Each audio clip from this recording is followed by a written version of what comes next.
নমস্কার বন্ধুরা, Aparna village cooking সুন্দরবনে সবাইকে অনেক অনেক স্বাগত জানাই। বন্ধুরা, আজকে আমি কুচো চিংড়ি থোড় দিয়ে রান্না করব। তো তার জন্য আমি এখন যাচ্ছি কলা গাছ থেকে থোড় ছাড়াতে।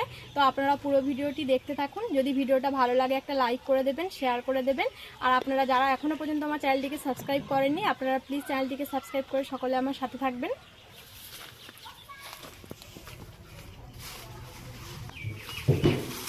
তো বন্ধুরা, এই কলা গাছটা থেকে থোড় ছাড়িয়ে নেব। তো প্রথমে কলা গাছটা কেটে নেব।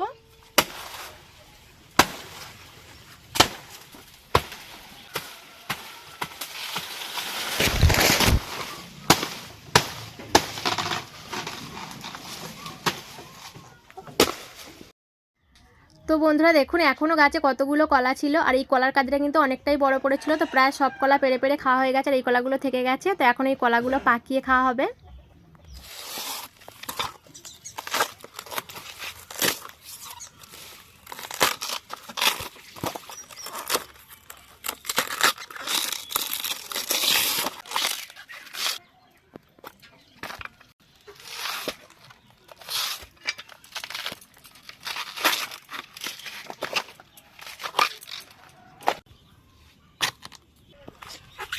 থোড় ছাড়ানো হয়ে গেছে, এবার রান্নাঘরে চলে যাব।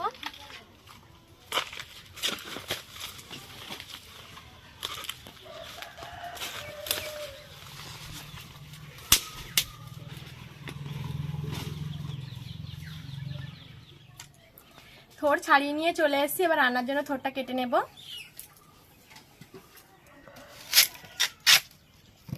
প্রথমে আমি থোড়ের এই উপরের ছালটা ভালো করে ছাড়িয়ে নেব।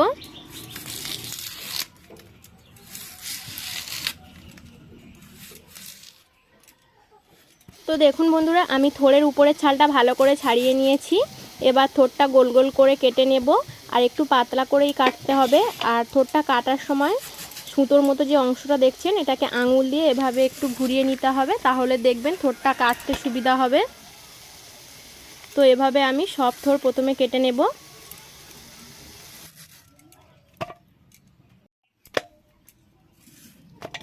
তো বন্ধুরা, সব থোড় আমি গোল গোল করে কেটে নিয়েছি। এবার এগুলোকে কুচি করে কেটে নেব।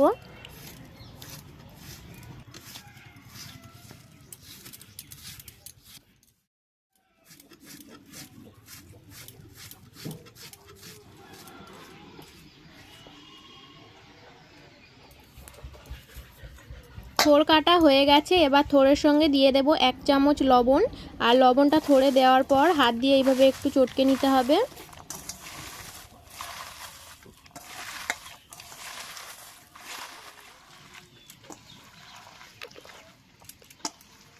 এবারে এটাকে এক সাইডে রেখে দেব। আর এদিকে আমি কুচো চিংড়ি মাছগুলো আগে থেকে কেটে রেখেছিলাম। তো এখন আমি এই চিংড়ি মাছে লবণ আর হলুদ মাখিয়ে নেব।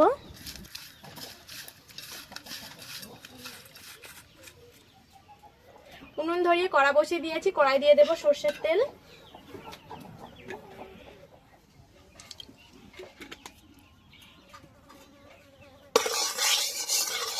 প্রথমে চিংড়ি মাছগুলো ভেজে নেব।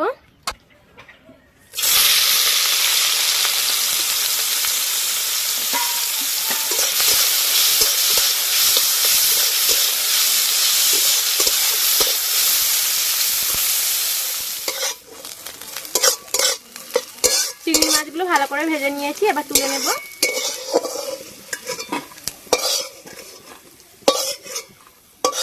কড়াই দিয়ে দেবো আবারও একটু সর্ষের তেল। তেলে দিয়ে দেবো একটা শুকনো লঙ্কা, একটা তেজপাতা, হাফ চামচ 5 ফোড়ন,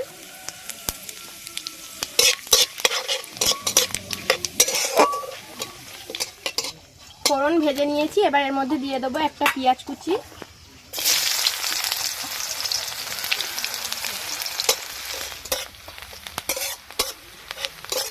পেঁয়াজটা একটু ভেজে নিয়েছি। এবার দিয়ে দেবো আলু।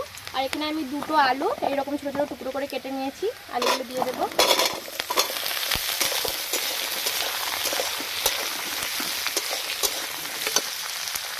দিয়ে দেবো লবণ।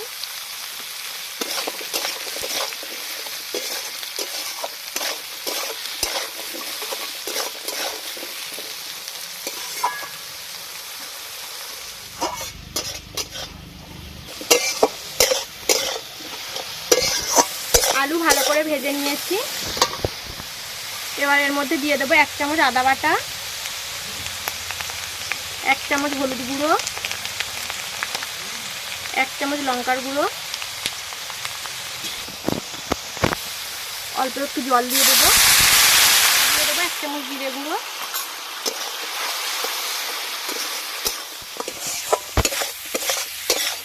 আলু মশলার সঙ্গে খুব ভালো করে কষে নিয়েছি। এবার এর মধ্যে থোড় দিয়ে দেবো।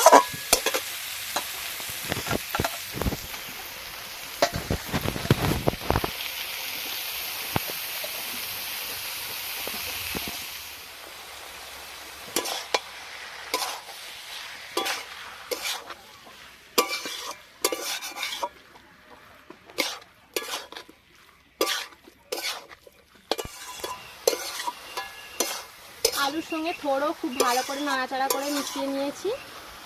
এবার আমি এর মধ্যে দিয়ে দেবো ভেজে রাখা চিংড়ি মাছ।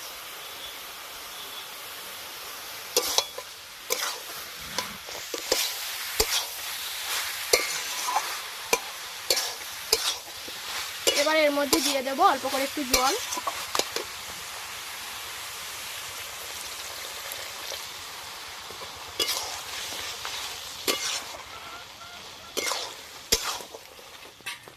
এবার ঢাকা দিয়ে হালকা আছে 2 মিনিট মতো রান্নাটা করে নেব।